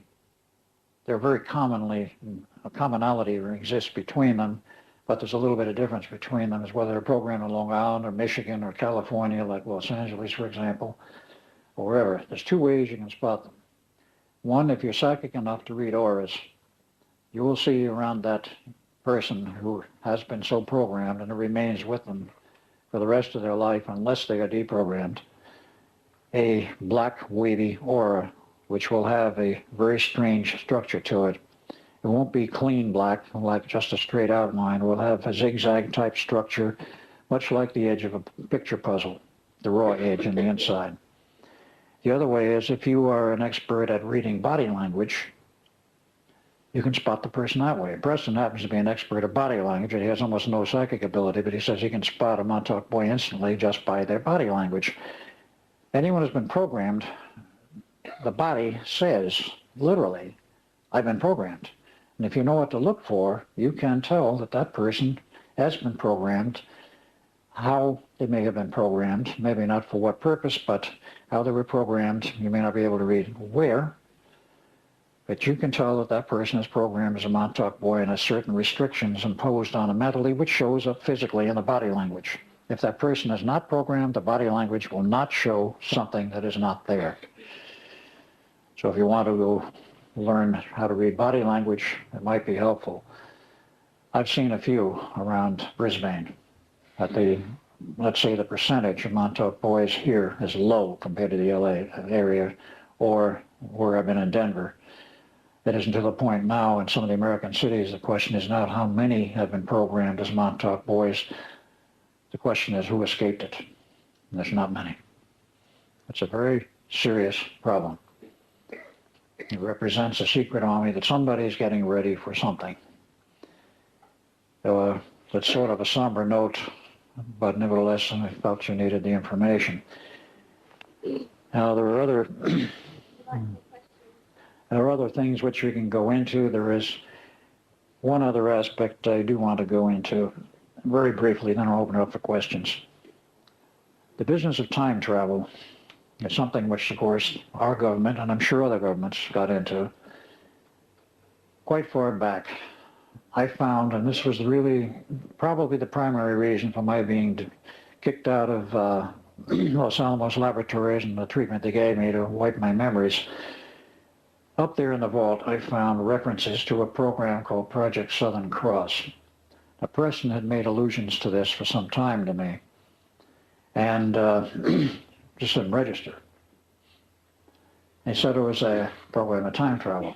Well, certain things triggered, and all of a sudden I remembered my digging through the vaults and coming up with this Project Southern Cross, and of course I had a big mouth when I would talk with other personnel, usually officers, and then 46, 47, mostly civilian people up there, about what I saw in the vault.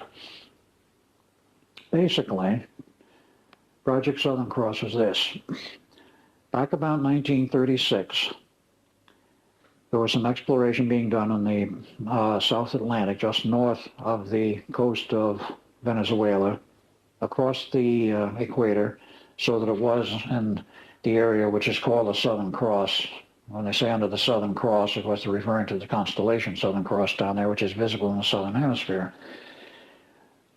A brand new carrier called the Kearsarge, USS Kearsarge, was exploring around that area, which is the fringe area of the Bermuda Triangle. And they found a very strange crystal formation on the ocean floor. Quite large, seemingly one piece. And they were exploring it, I presume sending divers down on it. I didn't read all of the details of this report, and I don't remember all the details now. But in the process of doing this, a modern warship has, of course, all kinds of electromagnetic emanations, magnetic generation of fields internally in the ship, and so forth. All of a sudden, the ship disappeared. It was no longer there in that location. It came back later, and I assumed that they found out what the problem was and were able to reverse engineer the problem and come back. I had inputs which stated very flatly that no, they didn't know what happened, and no, the people in the future, they weren't in the future, had to help them reverse the equipment so they get back to where they started and give them some clues as to how to calibrate it. In short, by 1938, they had the system calibrated, and they found in the process there were these crystalline formations on the ocean floor all over the world. They were Atlantean, they were originally used by the Atlanteans not so much for time travel as they were used for moving heavy cargo on barges from point A to point B instantaneously with the proper excitation of the crystal formation.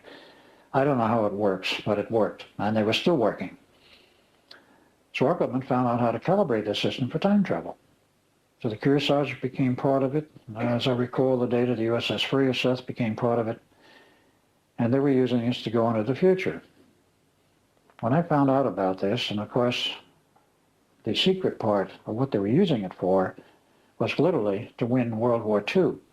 The Germans were winning it hands down in 1943. They had technology far beyond us. They had rocket planes that didn't put into production. They had jet aircraft that had been in production since 1939, 1940. They already had an atomic bomb they didn't use.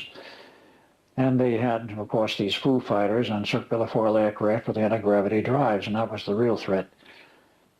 The Allies were tearing their hair out, and of course those who were in back of them, which we can now call the New World Order, had decided there was no way that the world was going to be dictated to by the Thule Society or the elements of the German society involved with that whole operation. They went into the future, most literally, and brought back hardware, military hardware, communications hardware. Preston can tell a story about that, being personally involved in it. Strange gyros, I have photos of them. They were obviously built in the 60s or 70s, yet they had a manufacturing date on the inside of the box dating June 6, 1928. And you look at it with plastic wiring, fiberboard fiberglass boards for mounting components, a tiny little sphere in the center for the gyro, which is modern design, runs at 100,000 RPM. The regular stuff built in the 20s and 28 had a gyro inside about that big, air-driven at about 30,000 RPM, and it was lucky if the thing didn't blow up. Look at this sort of stuff. So what the blazes is going on here? That was only a few examples, but Preston's data was that we brought a lot of hardware back from the future to win the war, including large amounts of plutonium. When the test was made at Trinity Flats, Nevada on June 17, 1946, of what was alleged to be the first working atomic bomb, it was a plutonium device. It wasn't the first. It was the second successful test, but it was the first one with plutonium. It took all of the plutonium that we had in stock from the production facilities at that time, which were turning out a rather meager amount, and it took about 15 kilograms to produce a working bomb with the implosion-type principle. It worked very well. We had no more plutonium. Suddenly, we're dropping bombs on Japan.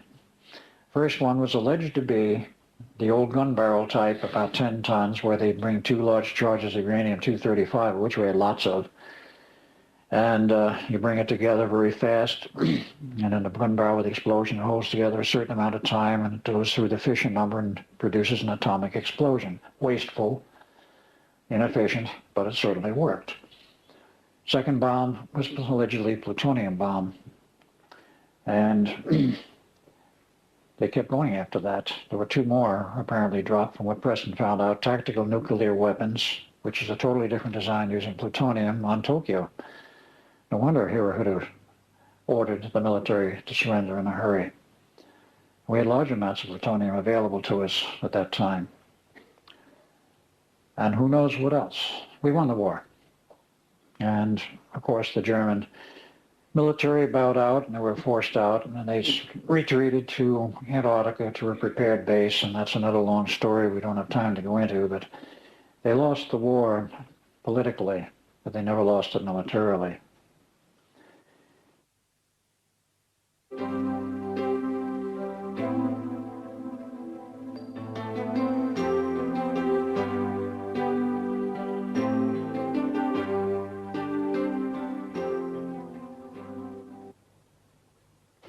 It's a very good question. Could you repeat the question, please? The question is the Church of Scientology involved with this boys program, possibly the Montauk Boys program, because they are recruiting a lot of young boys into the current program?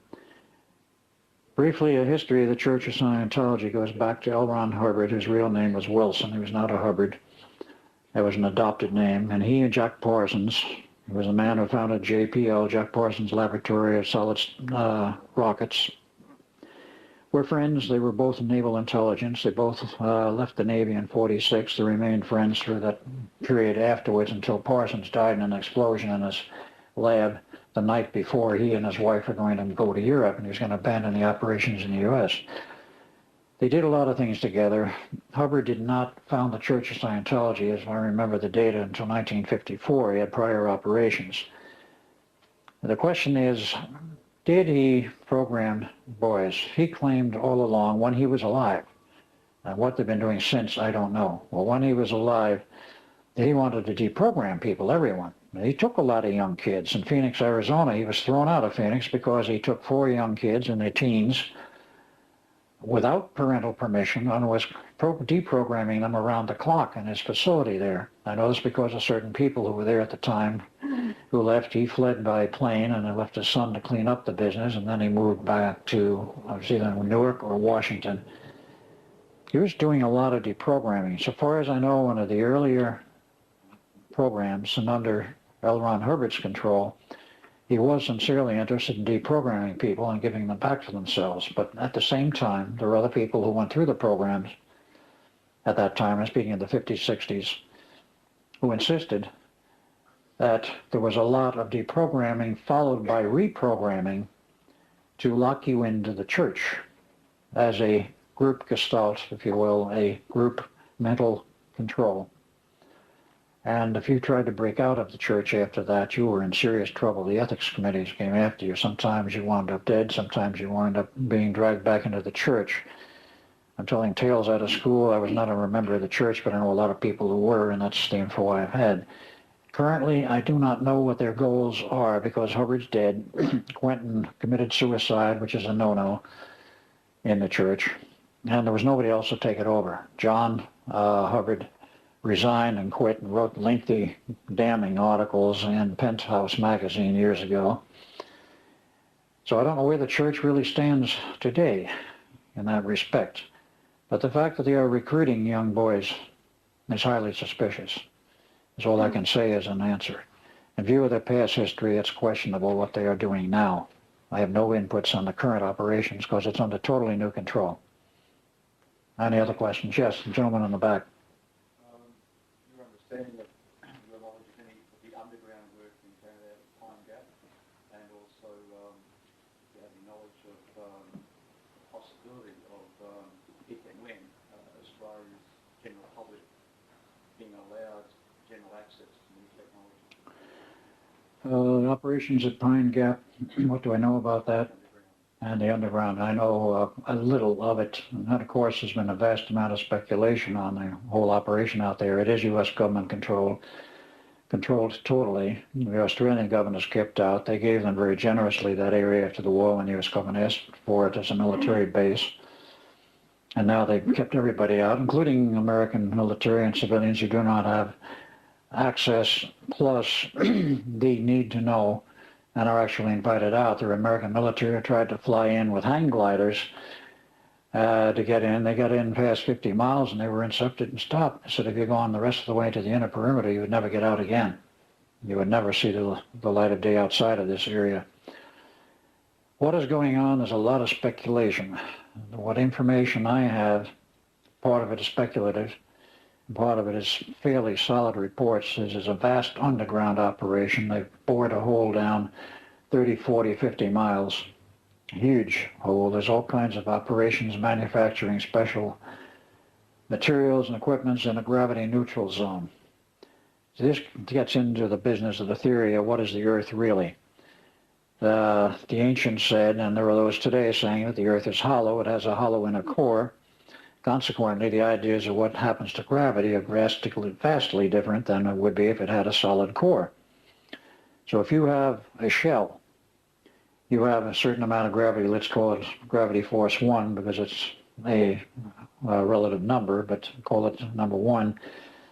As you go down towards the core, which means you go down into the shell, at some point you're going to hit a neutral zone because on the inside of that shell, on the inside, there is another gravity field which sustains the people or objects on the inside up against the shell, upside down if you will, but nevertheless sustained in there. And apparently, and I can't prove this, there is a central sun. At least that's what a lot of the theories go. Ivan Sanderson was heavy on this. A lot of other people have been.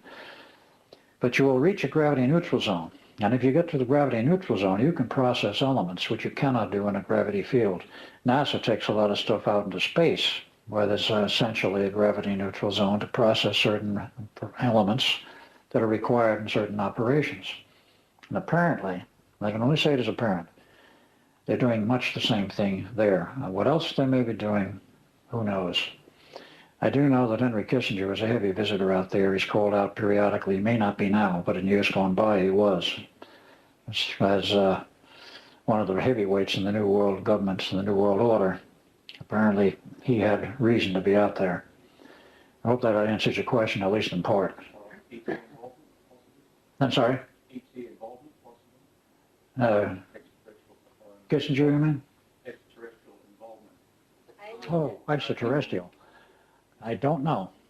I would consider it likely, but I don't know. Because they've been involved in so many other things. It would seem logical that extraterrestrials would be involved in the Pine Gap operation, but I don't know if they are or not. Any other questions? Yes, the gentleman there. You mentioned that in the nuclear explosion, the first one went off and killed or destroyed 500,000 ships or thereabouts. You've got a train going by outside. I can barely hear you. You mentioned when the first nuclear explosions were tested in the ocean, and there was something like 500,000 alien ships underneath the water.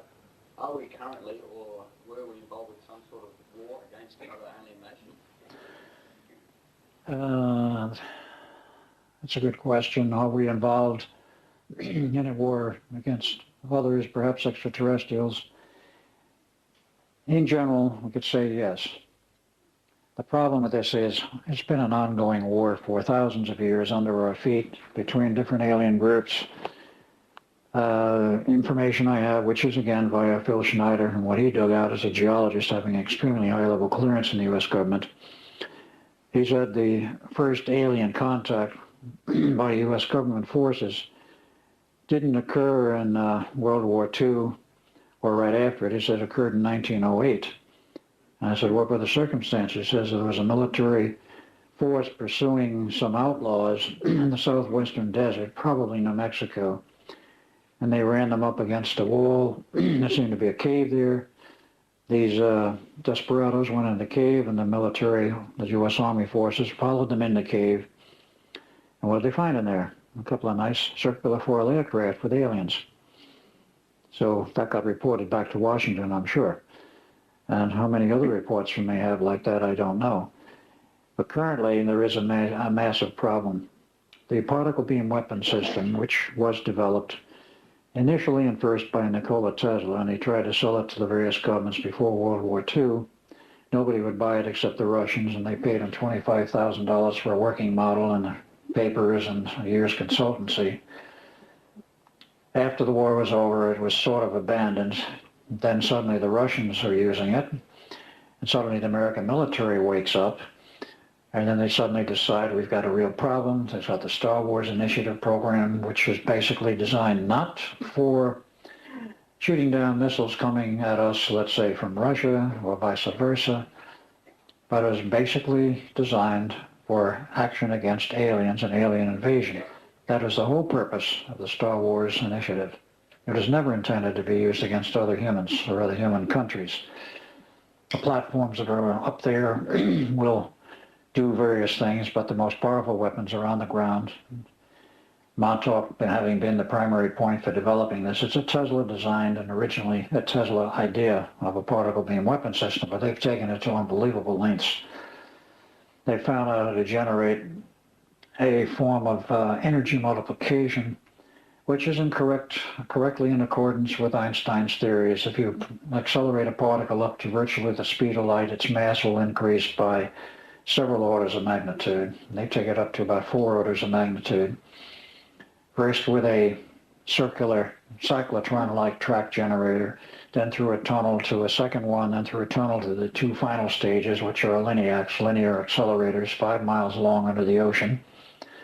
The output power of that beam is calculated as anywhere between 1 times 10 to the 23rd joules and 1 times 10 to the 24th joules. That's much more power than a hydrogen bomb. And this beam can be focused, and there's 36 of them around the planet now, can be focused out in space, and they can do multiple focusing with several of them. But it is a twin beam because it is essentially transmitted out in what would probably be best called a scalar form, and scalar energy forms, if you follow the theory on this, much of which comes from an American sitting in down in Huntsville, Alabama. You cross a beam at some point, you generate a more standard electronic or electromagnetic energy form, and since it's already so high, in the crossing it creates an enormous explosion, and there's nothing that can resist that. A spaceship with field force shields around it or anything else. They've been shooting down UFOs in this country and in Russia at an enormous rate.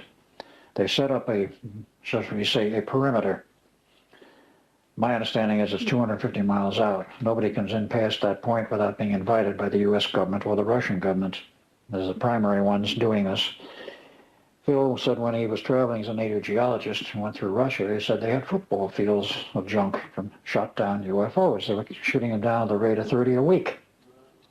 And we're shooting them down at the rate of 5 to 7 a week. You don't care who they are. The attitude now is, if you come in here and we didn't tell you it's okay to come in here, we don't care whether you're friend or foe, you're shot down. and they have shot down friendlies. There is a sort of war going on. It's mostly out there, but it may come down to Earth. We don't know, and this is what they're worried about. They're letting everybody know, we can shoot you down. Stay out there. Keep your war out there. We nicked his own office. His real name you couldn't pronounce. They are all telepathic, but in terms of communicating with humans, so they know most of them are not telepathic. They use perfectly ordinary vocal cords and speech. Some of their vocal cords are not exactly the same pitch as humans, but they can communicate verbally in virtually any language. And English, of course, there was the chosen language because it is our language. Yes, they communicated, and we could learn, and we did learn a lot from them. And there are other aliens of various other projects we've learned a lot from. The status of medical research has been greatly accelerated. We're today at the point of not only gene splicing, but literally computing the entire genome and creating artificial life. In other words, our scientists are at the point of doing the God number, creating life forms, playing God. They're already doing it to an extent, namely modifying genetically people, growing third limbs on them and other crazy things in the underground horror labs and what I've heard of. I've never seen them, but I know people who have. That's one aspect. They have, of course, time travel available. They have anti-gravity drive ships available. They've been building them for years. Patterns perhaps initially after the Germans. And today, as let's say of about 1986, they built a very large starship. How large I don't know, but it's very much like the Star Trek design. The large crew has gone all over the galaxy, and I'm told beyond. So we have the capability. A lot of the smaller versions of these anti-gravity ships are used by our military for transport of special military personnel. I've had eyewitness reports from ex-intelligence people, particularly over in Saudi Arabia area and the area where the Gulf War was held in Iran, not just Iran, but in the other section, the other countries that he saw personally. Ships come down the size of a football field, silent, no wings, drop off 75 or 100 American military personnel that went into an underground bunker, and then the ship took off. It was distinctly American. So we have the technology, and it's not restricted to the U.S. I mean, this kind of technology is shared undoubtedly with UK, with the Russians. Who else? I don't know. But we have it. Yes, you have a question. Could you tell us a little bit? There's a case Richard Hagelin put on the back end of his video, the UFO that was coming out of the coast of Australia, and with the two flashes came out and shot at it and shot off into space. Do you know that case? You're referring to a specific video, I think, which was called SDS-48. It was a NASA video which was captured by somebody on the ground showing what you described of an object moving across the horizon at high speed and something firing at it from the ground, and it made a right angle turn and went out into space.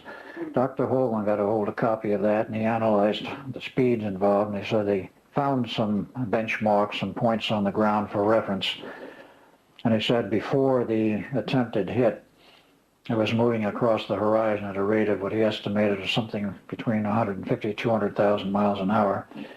Then came the thing firing at it, which was probably ground-based. It made the right angle turn. He says it took off very fast, like 400,000 miles an hour. Those were his figures and his analysis. I have or had an original copy of that, but it shows in one part of it very clearly circular foil aircraft in broad daylight photographed from that particular flight. And it's a very interesting fact that right after that videotape came out and that flight was completed, the then director of NASA was retired. And somebody else was put in. They suspect that he allowed this information to be leaked, so he was retired. Yes, you have a question. In regards to that, it's been put forward as a theory that the craft in fact bends space to achieve those speeds? That is one of the theories, yes, bending in space. Well, if that was true, wouldn't that therefore theoretically make it practically impossible to direct a beam at the craft to actually disable it then, if it is bending space in the process? It's a very interesting observation. Wouldn't, if somebody, a ship, were able to fold space to go from point A to point B instantaneously, if a beam weapon were fired at them, maybe it wouldn't hit them. Well, if they moved out of our space fast enough like that, yes, it would not hit them. That's very true. That's one of the stated means of propulsion by some of these UFOs is like you take a long strip of paper, point A, point B, you fold the paper, the 2 points come together. If you fold space, you can do the same thing. Now, allegedly, some of the alien groups, the more advanced ones, can do this. Most of them use hyperspace travel, which means at speeds beyond the speed of light, which is more common. But either way, if they move fast enough, no, the beam won't hit them, because the beam is limited to slightly less than the speed of light. Depending on how much energy they put into it, it will not travel at the speed of light. It would be under it. Because it is not a light beam, it is a particle beam system. Therefore, it is restricted to less than C. Yes, you have a question there? And what's your opinion of Stargate? Is that really about trying to teleport the planet? I'm sorry, would you repeat the question? What's your opinion of Stargate? Is that really about trying to teleport the planet? Very interesting you bring that up. And what is my opinion about Stargate? There was a movie, of course, by that name, some years ago, I presume it was over here, alleging the recovery of some ancient hardware in the desert in Egypt and the military setting it up, finding out how it would work, and going somewhere with it to another, perhaps another universe where there's another war going on. Quite different area, but with humans. Information I have from people who are connected with that program said Stargate was real. There was recovered hardware. The military did use it. They did go somewhere else with it. Bill Schneider, before he died, replicated on miniature size what appeared to be a Stargate phenomenon, namely that circular area where you got that watery-like view of something you can literally penetrate. He had recreated in a lab with some other people, from what he told me. I never saw it, but he told me that he did this. And he put his arm through it and almost got it sucked in. He said when he got it back out, because he hung onto the table and some other things were quite solid, got it back out, he said he had a burning sensation in that left arm for the rest of his life. He didn't go through the whole thing, and it may not have been set up right, for all I know. Now, my sources insist that that was a real project and it was done by the military. To what end and what purpose, I don't know. Yes, ma'am, you have a question. To what extent is Project Sanguine being used as a cover with the ELF, the actual real Project Sanguine? Are they using the ELF frequencies to disrupt alien? Project Sanguine, is it a cover or is it real or what is it being used for? Sanguine, if I remember right, was one of the ELF communication systems used years ago. Yes, it is in essence still being used. But much of the Project Sanguine ELF transmissions have been sort of abandoned because A, they needed too much power, B, needed gigantic antenna farms, and the Navy already has other systems which will communicate with the submarines underwater worldwide. If they're going to use low frequency modulation, there are other ways of doing it. They can put it on an RF carrier and put the transmitter virtually in a suitcase if the frequency is high enough. And it'll still be ELF transmissions in terms of what effects it may have on you neurologically, or in terms of its transmission characteristics. It still somewhat resembles the earlier ELF, but it's not the same wavelength. The original long wavelength which they desired was because of the fact that in the near field phenomena you would be around the Earth and you couldn't get outside the field. Well, that was one of the problems. You couldn't.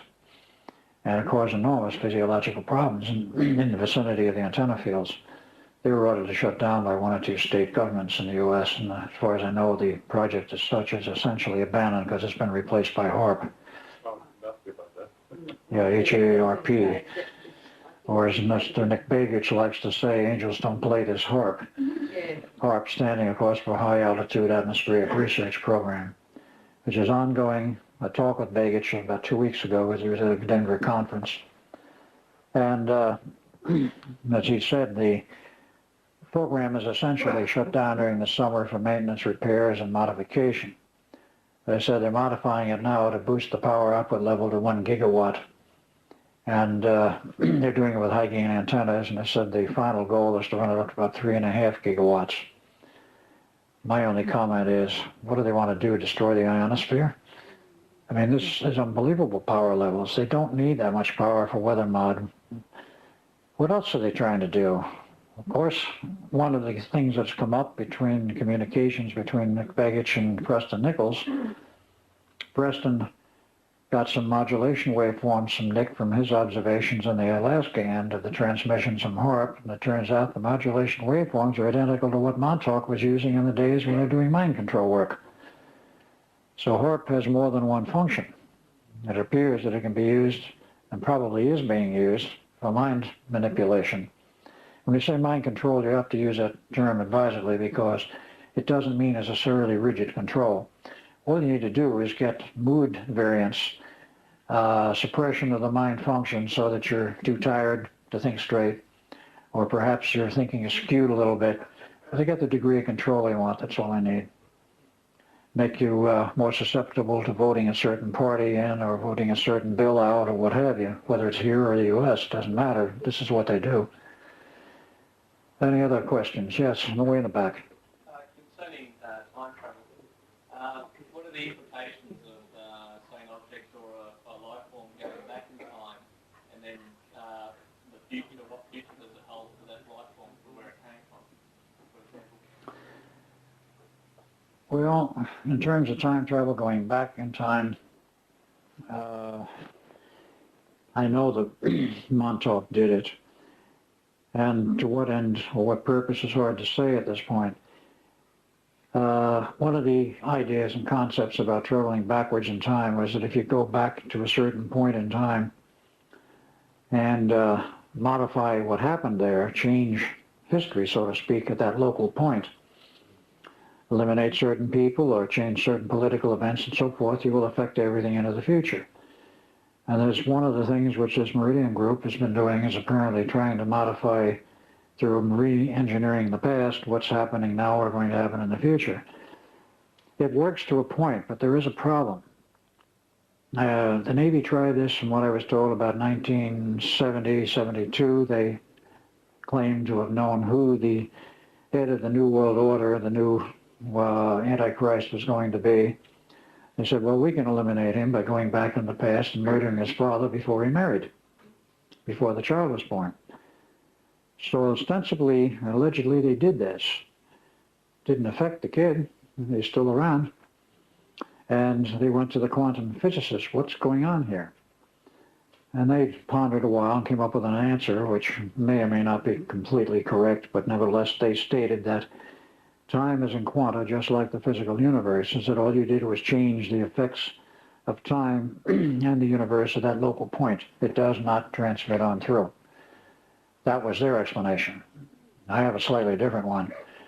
You have to change all 7 realities simultaneously, or you won't be able to do it. And Montauk was capable of doing that. So it's a complicated issue. It is not a simple issue with a simple answer. Sorry? Okay, one more question? All right, yours. I'm curious if the area in Extraterrestrial in Germany, if you know, if that was used by the Germans for anything.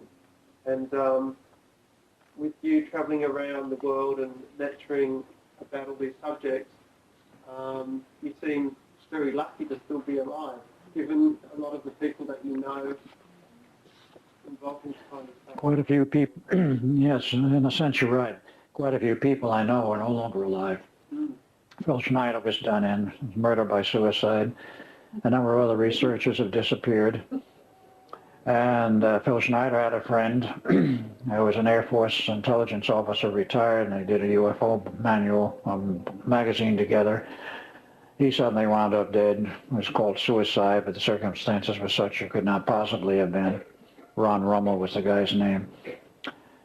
And on and on and on. You know, there's a lot of people like this that get to know too much, and Phil said the same thing himself. He says, if anybody ever gets the total picture of what's going on this planet and who's doing what to whom, he says, you're dead. He says, they don't want any one individual to know the whole story.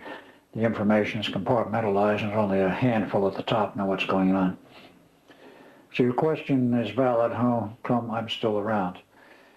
One of the answers, like my brother Duncan, and I think Preston is included in on this, and maybe Dr. von Neumann, we've traveled in time, there's a loop involved, and you don't disturb the loop that was created by this time travel by doing the person in. You have to get well past the point in time where he traveled. In the case of the Philadelphia experiment, Montauk Project lockup into 1983, the equations which were laid out by Dr. Norman Levinson, the time equations, I didn't get into some of the names of these people I was going to get into, stated very clearly when you have a interruption in the time field where you interrupt its flow, is that it becomes unstable. And it takes 20 years after the terminal point of that instability, which is to say 1983, it takes another 20 years to damp it out so that it becomes normally stable.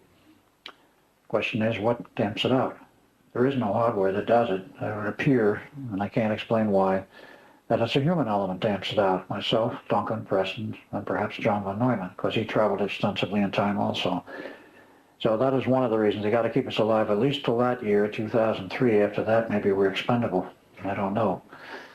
But up to that point, they don't mess with us. Duncan was dying once, the original Duncan, and the Montauk Project after he jumped over the side of the ship the second time and went back to the future. He was dying there. They had to keep him alive, so by means of the technology they had, they went back to father in actually the late 40s and said, get busy and make another kid. Duncan's dying. So he married again, his fifth wife. And first a sister was born, which Duncan still has, and then Duncan on 28 June 1951. But it wasn't the personality of Duncan that came in at that time. That came in on 12 August 1963. There's a very marked change in personality, which his mother noted. We know what happened now, but nobody knew at that point. They got to keep us alive.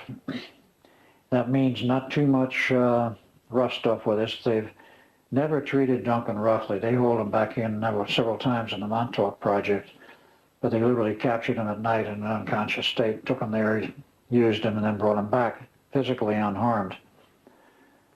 I would assume, I don't know as a fact, I would assume that attempts at physical harm, beatings, what have you, would be conducive to a lot of problems. And I don't mean problems for me personally or Duncan personally, but other problems. Okay, we got time for one more or not? It is running a little late, but okay, one more question, that's it. Yes, you have a question there. I would like to hear a bit about extraterrestrials who are just like us. I'm sorry, you'd like to hear about what? Extraterrestrials. Oh. There's people who are just like us. Okay, I can give you a little bit on that. It's a very complex subject. The government has been, of course, looking into it for decades, and you get various stories. John Lear in Las Vegas, when he was lecturing, said that there was perhaps 17 extraterrestrial groups identified by the government, but they knew there were at least 60. Info I have coming from other directions now, Bob Dean, some of the other people who were lecturing this last week, indicate, the government knows there's many, some of them are living here. According to Phil Schneider's own data from his connections with the government, he said there were 11 extraterrestrial races living here on Earth, and they've been living here for perhaps thousands of years, underground. Most of them, except those who are strictly human in appearance and physiology, can't stand the upper atmosphere or the bright sunlight. They have to go underground. The reptilians require a special atmosphere, very warm, and minimum light. That's the way some of them are. There are human types that are very human to our appearance and are very friendly to us and are perhaps concerned about our welfare. There are others who are not so concerned about our welfare, but how they can use us. So it's a quickie thumbnail sketch. It's a broad subject. There are many different species. Perhaps the government knows who they all are. The average UFO investigator on the outside has only a glimmering of what's going on. That includes me. I'm not a UFO expert or an extraterrestrial expert, but I have run into them in Montauk and I know they exist. Okay, thanks very much. And if you want